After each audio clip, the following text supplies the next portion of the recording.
Hello students, welcome back to your YouTube channel Education Under Knowledge. In previous video, I already explained about Dobrainer's theory, then Newland theory, then Mendeleev's periodic table. This is periodic classification of elements. This chapter is. So I explained already in the previous about all these things. Now little more I explained about modern periodic table also. So now once again I am going to tell you modern periodic table, because there was the problem in the morning time. In previous video I already explained. मैंने क्या कहा था कि उसमें hydrogen की problem थी जो Mendeleev ने सेटल डाउन नहीं कर पाया था। तो हेनरी मोसले एक साइंटिस्ट हुए, उन्होंने देखा कि मोर फंडामेंटल प्रॉपर्टी है अगर हम एटॉमिक नंबर के बेस पर में एलिमेंट्स को पीरियोडिक टेबल में अरेंज करें, atomic number increasing atomic number के बेस पर। हेनरी मोसले ने ये देखा कि ये मोर फंडामेंटल प्रॉपर्टी देता है, तो इसलिए इन्होंने मॉडर्न पीरियोडिक टेबल जो अरेंज किया तो उसमें सारे एलिमेंट्स को atomic number increasing atomic number के आधार पर में अरेंज किया और उसमें सारा सेटलमेंट हो गया। तो अब इसमें क्या किया उन्होंने कि पीरियोडिक टेबल के एक्सट्रीम लेफ्ट में और बॉटम और सेंट्रल रीजन में इन्होंने मेटल्स को अरेंज किया। मेटल्स को कहां प्लेस दिया पीरियोडिक टेबल में? तो एक्सट्रीम लेफ्ट,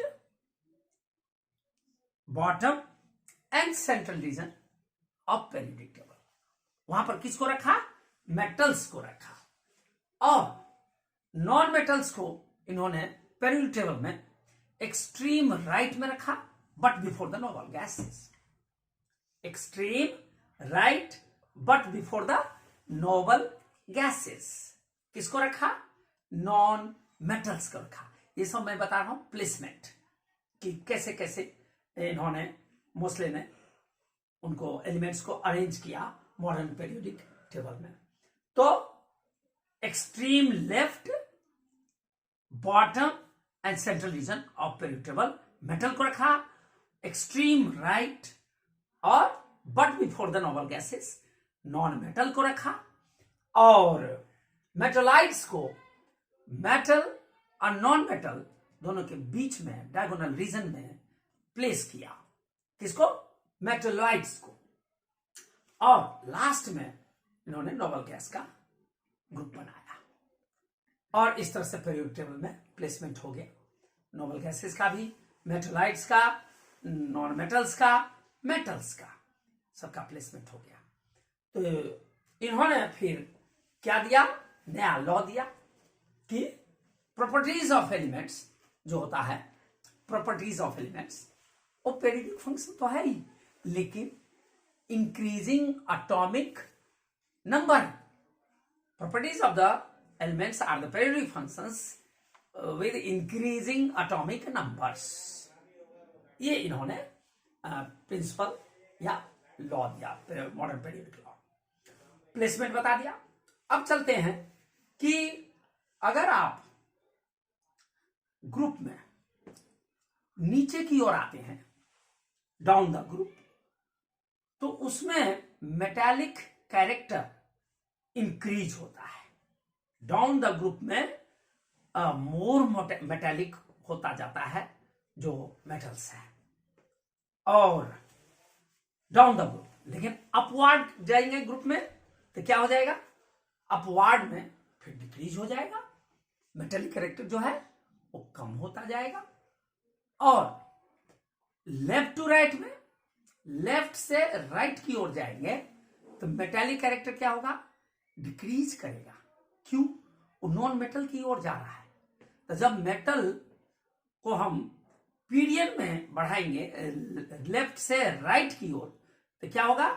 मेटल्स किस ओर जाता जाएगा? नॉन मेटल की ओर। तो इसका मतलब उसका कैरेक्टर, मेटेलिक कैरेक्टर घटता चला जाएगा। जो जो नॉन मेटल की ओर अप्रोच करता जाएगा त्यों त्यों उसका मेटेलिक कैरेक्टर घटता चला जाएगा।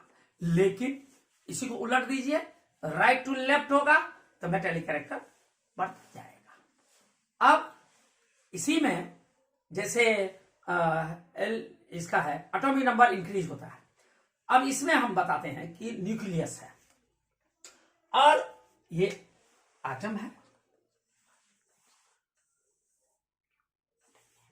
और ये हो गया न्यूक्लियस। तो न्यूक्लियस से यहां क्या है, न्यूक्लियर चार्ज है, यहां पर प्लस है, न्यूक्लियर चार्ज यहां होता है और इनमें इलेक्ट्रॉन्स होते हैं इलेक्ट्रॉन्स होते हैं इनमें, ठीक है। तो ये न्यूक्लियर चार्ज यहां होता है और इनमें इलेक्ट्रॉन्स रिवॉल्व कर रहे होते हैं, इलेक्ट्रॉन्स रिवॉल्व कर रहे होते हैं।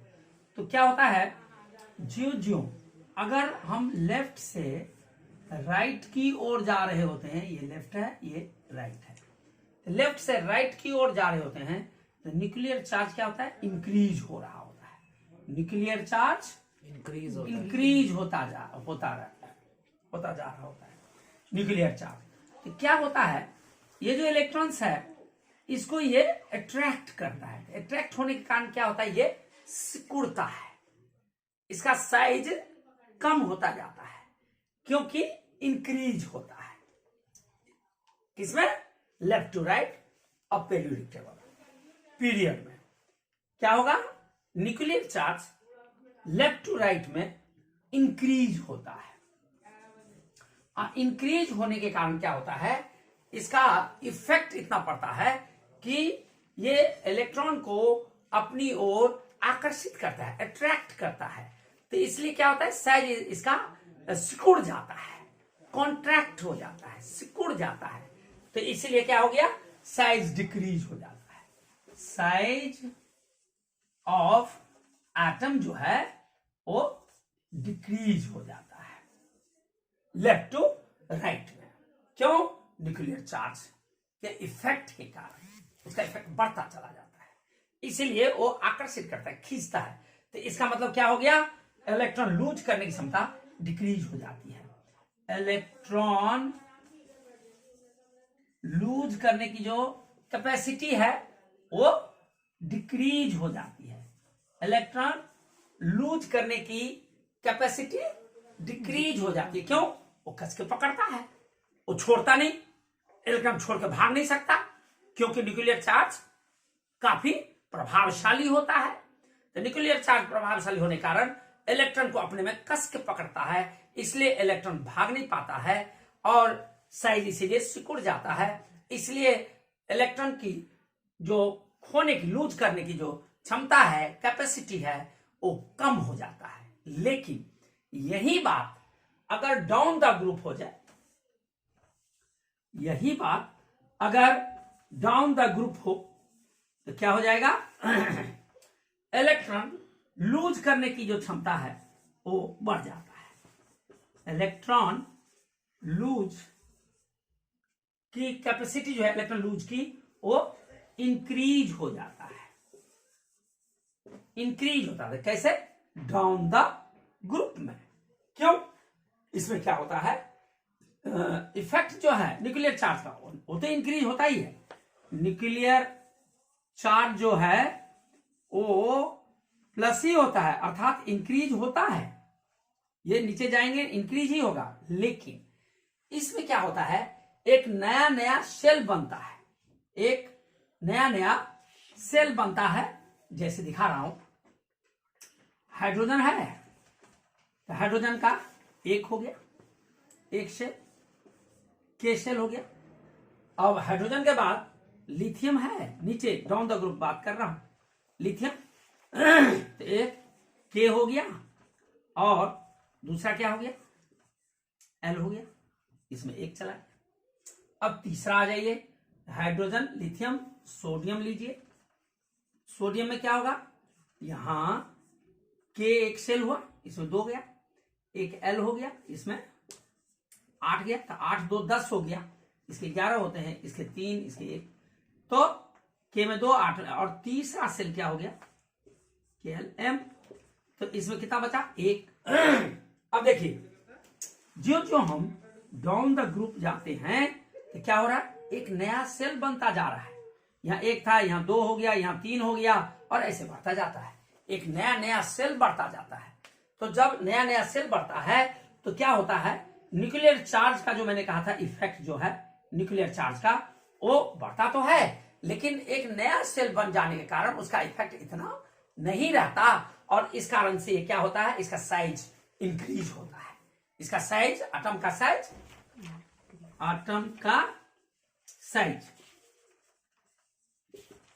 क्या होता है? इंक्रीज होता है, और इलेक्ट्रॉन लूज करने की क्षमता बढ़ जाता है। इलेक्ट्रॉन लूज करने की क्षमता, कैपेसिटी इंक्रीज हो जाता है, इंक्रीज हो जाता है। क्यों? क्योंकि यहां पर न्यूक्लियर जो है, न्यूक्लियर चार्ज, वो इलेक्ट्रॉन को बांध के रख नहीं पाता। क्यों नहीं रख पाता? क्योंकि एक नया सेल आ जाता है, एक नया सेल बनता जाता है। जो जो नीचे जाते हैं त्यों त्यों एक नया सेल बनता जाता है। लेकिन ग्रुप में, पीरियड में क्या होता है? नया सेल नहीं बनता, केवल इलेक्ट्रॉन बढ़ता है। एक एक इलेक्ट्रॉन बढ़ता है। लेकिन डाउन द ग्रुप में एक इलेक्ट्रॉन नहीं बढ़ता, यहां तो पूरे सेल ही बढ़ जाता है। अब उसमें ज्यादा भी इलेक्ट्रॉन हो सकते हैं। तो यहां पर पहला रहेगा तो उसमें तो एक ही रहेगा, दूसरा में 2 हो जाएगा, तीसरा में ऐसे करके।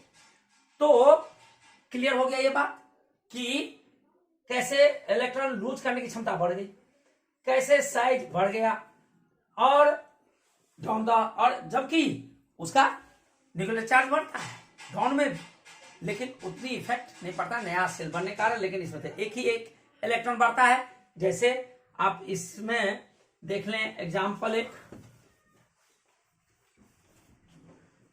देख लें कि हम लेते हैं लिथियम है, अभी पीरियड में जा रहे हैं, ऐसे ये पीरियड है। तो इसमें क्या होता है? लिथियम का 3 है, तो 3 है तो के में एक के सेल हो गया, के इसमें 1 गया, और एल 2 गया इसमें, और एल में 1 गया। लिथियम के बाद क्या होता है? चौथा बेरिलियम। अब इसमें 4 है तो क्या होगा? के में 2 इलेक्ट्रॉन गया, और एल में 2 इलेक्ट्रॉन गया। यहां क्या था? के में 2 और एल में 1, यहां के में 2 और एल में 2। अब बेरिलियम के बाद बोरॉन ले लीजिए, इसके 5 होते हैं, तो यहां पर क्या होगा? के सेल, और इसमें 2 इलेक्ट्रॉन, एल सेल, इसमें कितना इलेक्ट्रॉन? 5 है ना, तो 3 इलेक्ट्रॉन।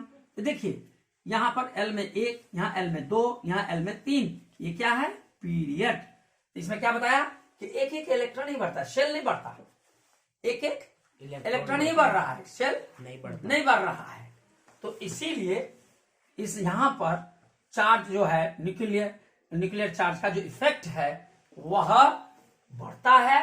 इसमें तो बढ़ता ही है, लेकिन ये क्या करता है? इलेक्ट्रॉन को अट्रैक्ट करता है अपनी ओर, और वो अट्रैक्ट हो जाने के कारण वो सिकुड़ जाता है, कॉन्ट्रैक्ट हो जाता है, इसलिए उसका साइज घटता चला जाता है। जो जो आगे बढ़ेंगे क्यों क्यों उसका साइज घटता जाएगा, और घटता जाएगा तो इसका मतलब उसने कस के पकड़ा है, तो इलेक्ट्रॉन छूट के भाग नहीं सकता। तो छूटने की जो कैपेसिटी है इलेक्ट्रॉन के, वो क्या होता है? घटता चला जाता है। किसमें? पीरियड में। और डाउन द ग्रुप में क्या होता है? बढ़ता चला जाता है। क्लियर हो गया ये बात? उसके बाद है, अब जो मॉडर्न पेरियोडिक टेबल है उसमें 7 पीरियड है और 18 ग्रुप्स है। अब इसमें ये जो आउटर मोस्ट सेल है, आउटर मोस्ट सेल किसको कहते हैं? आउटर मोस्ट सेल इसको। लिथियम के लिए, बेरिलियम के लिए ये हो गया, बोरॉन के लिए ये हो गया, कार्बन के लिए इसका 6 होता है, तो Kl। इसमें हो गया 2 इलेक्ट्रॉन, इसमें कितना हो गया 4 इलेक्ट्रॉन, 4 इलेक्ट्रॉन इसमें हो गया। तो 2-2 करके शो करते हैं, वैसे आगे क्लास में जाएंगे तो 2-2 करके, इसमें 2 और इसमें 2, तो 4 इलेक्ट्रॉन हो गया। तो मैं इसको केवल एक ही में लिख के दिखा देता हूं, 4 इलेक्ट्रॉन। तो कितना हो गया 6। तो क्या हो गया 3 से 4 पर चला गया। अब आप ले लीजिए n, इसका 7 होता है, तो इसमें कितना आएगा, इसमें पहले वाले में K तो 2 आएगा ना, दूसरे वाले में, दूसरा वाला क्या है L, कितना आएगा 2 इसमें आ गया, 7 है तो 5 रह गया, तो इसमें 5 चला गया। तो क्या हो रहा है, आउटर मोस्ट सेल को वैलेंस सेल कहते हैं। Number of electron present in the outermost shell that is known as valence shell, और valency electron that is also known as valency electron. And valence shell इसलिए कि उसमें valency electron होता है, इसलिए valence shell that is. अच्छा, अब इसमें इलेक्ट्रॉन्स यहां से क्या हो रहा है, इंक्रीज हो रहा है, सब में इंक्रीज हो रहा है। तो वैलेंस सेल में इलेक्ट्रॉन इंक्रीज होता जाता है from left to right, from left to right. Valence shell में एक एक इलेक्ट्रॉन इंक्रीज होता जाता है, इंक्रीज हो रहा है। ये लेफ्ट टू राइट बता रहा हूं, ये लेफ्ट, और इधर हम जा रहे थे ये राइट। तो वैलेंस सेल में क्या हो रहा है, एक एक इलेक्ट्रॉन इंक्रीज होता जा रहा है। अब इसमें वैलेंसी की बात आई, तो वैलेंसी हमेशा 1 से लेके 4 तक लेंगे। वैलेंसी 1 से लेके 4 तक, अगर 4 से ज्यादा आएगा तो 8 में से माइनस कर दें। जैसे n है तो n की वैलेंसी कितना हो जाएगा, 5 आ गया ना आउटर मोस्ट सेल में, वैलेंसी इलेक्ट्रॉन तो 5 है, लेकिन वैलेंसी कितना होगा इसका, नाइट्रोजन का, इसका वैलेंसी 8 - 5 अर्थात 3 होगा। जैसे ऑक्सीजन है, उसका कितना है 2 और 6, क्योंकि 8 होता है एटॉमिक नंबर। एटॉमिक नंबर 8 का मतलब क्या है, 8 इलेक्ट्रॉन है, तो इसका मतलब इसके वैलेंसी कितना होगा 8 - 6 यानी 2, क्योंकि आउटर मोस्ट सेल में 6 इलेक्ट्रॉन है। ऐसे ही वैलेंसी आप फ्लोरीन लीजिए, इसके 9 है। अब इसमें वैलेंसी कितना हो जाएगा, तो कॉन्फ़िगरेशन करेंगे तो 2 और 7 होगा, तो 8 में से 7 माइनस करेंगे तो 1। नियॉन है, इसकी 10 होता है, तो इसका कॉन्फ़िगरेशन करेंगे तो 2 और 8 हो गया, 8 2 10, तो वैलेंसी इसकी क्या होगा 8 - 8 तो 0, अर्थात ये रिएक्शन नहीं करता। जिन किसी के वैलेंसी है होता है वो रिएक्शन करता है, वो शांत नहीं रहता, वो नोबल नहीं होता। लेकिन जिनका 0 हो गया तो वो नोबल हो गया, तो ये नोबल हो गया। अब वैलेंसी की बात हो गई, अब आ गया ग्रुप और पीरियड। तो इसमें यह होता है कि आउटर मोस्ट सेल यानी वैलेंसी इलेक्ट्रॉन रहता है किसमें, आउटर मोस्ट में, तो वैलेंसी इलेक्ट्रॉन डिनोट करता है ग्रुप को, वैलेंसी इलेक्ट्रॉन डिनोट करता है ग्रुप को, वैलेंसी इलेक्ट्रॉन ग्रुप को डिनोट करता है। देखिए जैसे लिथियम का वैलेंसी इलेक्ट्रॉन कितना है 1 है। वैलेंसी इलेक्ट्रॉन मतलब क्या, आउटर मोस्ट सेल में जो नंबर ऑफ इलेक्ट्रॉन होगा दैट इज वैलेंसी इलेक्ट्रॉन। तो यहां वैलेंसी इलेक्ट्रॉन कितना है 1 है, इसमें 2 है, इसमें 3 है, इसमें 4 है, इसमें 5 है। ऐसे ही इसमें कितना हो गया 6, इसमें 7 और इसमें 8। देखिए वैलेंसी इलेक्ट्रॉन किसको डिनोट करेगा, ग्रुप को। तो अब बताइए लिथियम कौन से ग्रुप में होगा, 1 है ना, तो फर्स्ट ग्रुप में होगा। लिथियम वैलेंसी यानी वैलेंसी इलेक्ट्रॉन 1 है तो फर्स्ट ग्रुप में है, यहां वैलेंसी इलेक्ट्रॉन 2 है तो सेकंड ग्रुप में है, यहां वैलेंसी इलेक्ट्रॉन 3 है तो थर्ड ग्रुप में है, यहां वैलेंसी इलेक्ट्रॉन 4 है तो फोर्थ ग्रुप में है, यहां वैलेंसी इलेक्ट्रॉन 5 है तो फिफ्थ ग्रुप में है, यहां वैलेंसी इलेक्ट्रॉन 6 है तो सिक्स ग्रुप में है, यहां वैलेंसी इलेक्ट्रॉन 7 है तो सेवेंथ ग्रुप में है, यहां 8th 0 ग्रुप कहते हैं लेकिन मॉडर्न पीरियोडिक टेबल में इसको 18वें ग्रुप में रखा गया। तो अब आया वैलेंसी इलेक्ट्रॉन की बात। तो वैलेंसी इलेक्ट्रॉन इसको ग्रुप को डिनोट करता है। अब पीरियड, वैलेंसी इलेक्ट्रॉन वाला जो सेल होगा, वैलेंसी इलेक्ट्रॉन वाला जो सेल होगा, वैलेंसी इलेक्ट्रॉन वाला जो सेल होगा, वैलेंसी इलेक्ट्रॉन वाला जो सेल होगा, वो डिनोट करेगा पीरियड को। वैलेंसी इलेक्ट्रॉन वाला जो शेल होगा वह डिनोट करेगा पीरियड को। तो ये कौन से पीरियड में होगा? एक ये के है, ये एल है। एल क्या है? ये पहला, ये दूसरा नंबर है, तो सेकेंड पीरियड में होगा। ये वैलेंसी इलेक्ट्रॉन वाला जो सेल है वो है एल। एल कौन सा नंबर है? 2। के पहला, एल दूसरा, इसलिए ये दूसरे ग्रुप पीरियड में होगा। यहां देख लीजिए बेरिलियम को, ये भी 2 है, लेकिन आउटर मोस्ट सेल तो 2 है, ये है बाहर वाला। और ये कौन से सेल के सामने है? एल सेल के सामने। एल का नंबर क्या है? तो के पहला, एल दूसरा, इसका मतलब दूसरे पीरियड में है। ये एल के सामने पड़ रहा है आउटर मोस्ट, तो एल क्या है? दूसरा, तो दूसरे पीरियड में ये भी एलिमेंट है। यहां आउटर मोस्ट सेल किसके सामने पड़ रहा है? एल सेल के सामने, तो एल कौन सा नंबर है? दूसरा, के पहला, तो इसका मतलब दूसरे पीरियड में है। ये एन है, ये भी एल सेल के सामने, ये outermost shell L shell के सामने, तो एल कौन सा है? 2 नंबर है, यानी दूसरे पीरियड में है। ऐसे ही आ जाए एन में, एन 7 बता दिया।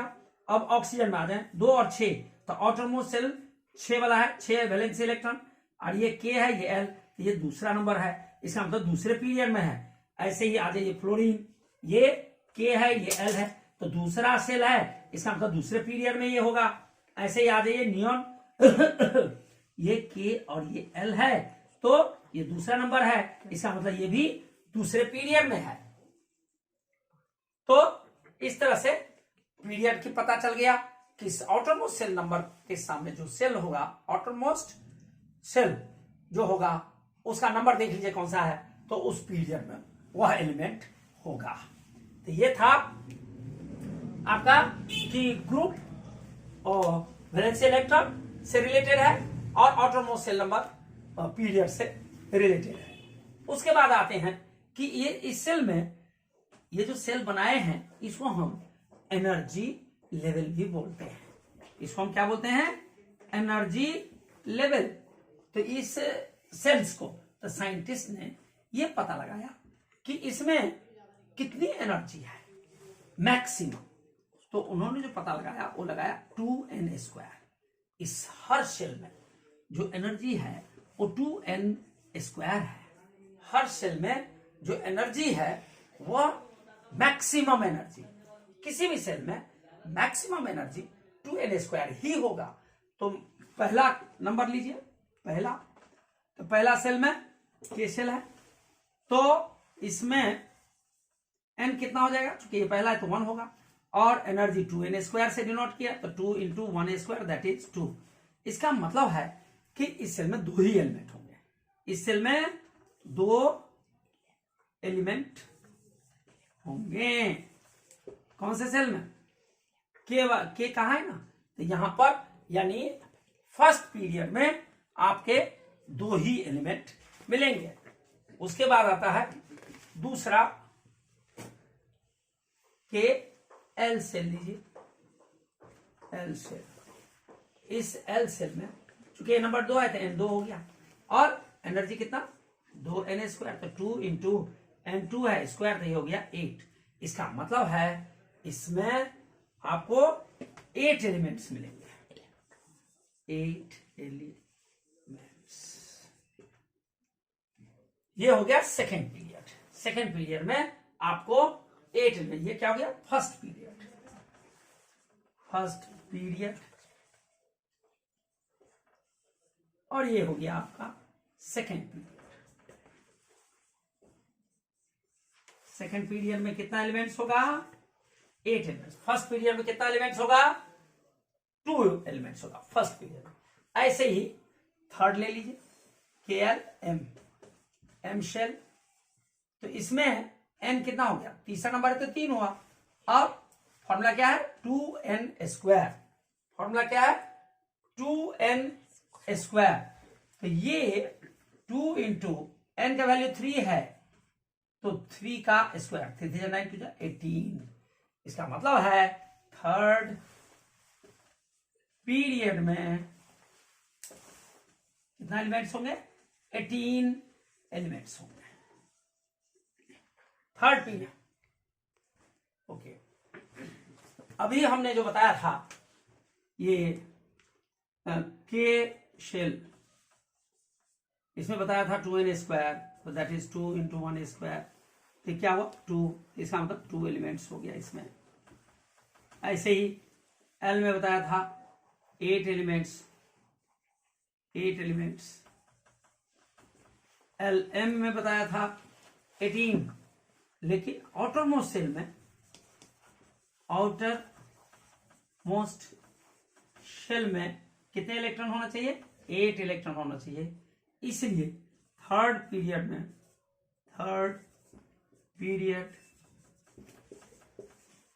में कितना इलेक्ट्रॉन होगा, एलिमेंट्स 8 एलिमेंट्स होंगे, क्योंकि ये ऑक्टेट रूल है। ऑक्टेट रूल क्या है, क्या आउटर मोस्ट सेल में कितने इलेक्ट्रॉन होना चाहिए, तो 8 होना चाहिए। इसलिए थर्ड पीरियड में भी 8 ही एलिमेंट्स होगा, ना कि नॉट 18 नहीं होगा, क्योंकि ये ऑक्टेट रूल है और उसके हिसाब से ये दिखाता है। लेकिन ये आपके सिलेबस में नहीं है, ये चीज आपके सिलेबस में नहीं है, इसीलिए आप सीधे कह सकते हैं जैसे फोर्थ में 18 इलेक्ट्रॉन्स हो। अगर इस रूल के हिसाब से जाएंगे, अगर इस रूल के हिसाब से जाएंगे 2n² के हिसाब से फोर्थ वाला, तो क्या हो जाएगा 2 × 4a², तो कितना हो जाएगा 32। तो 32 एलिमेंट्स नहीं है, 32 एलिमेंट्स नहीं हैं फोर्थ पीरियड में ओनली 18 एलिमेंट्स हैं।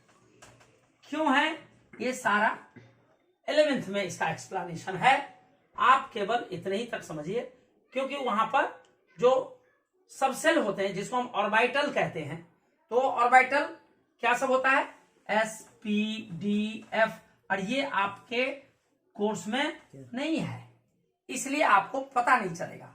तो जितना बताया गया, क्या सब बता दिया गया कि पहले वाले में 2 एलिमेंट, दूसरे वाले में, पहले पीरियड में 2 एलिमेंट, दूसरे में पीरियड में 8 एलिमेंट, तीसरे में 8 एलिमेंट, चौथे में 18 एलिमेंट,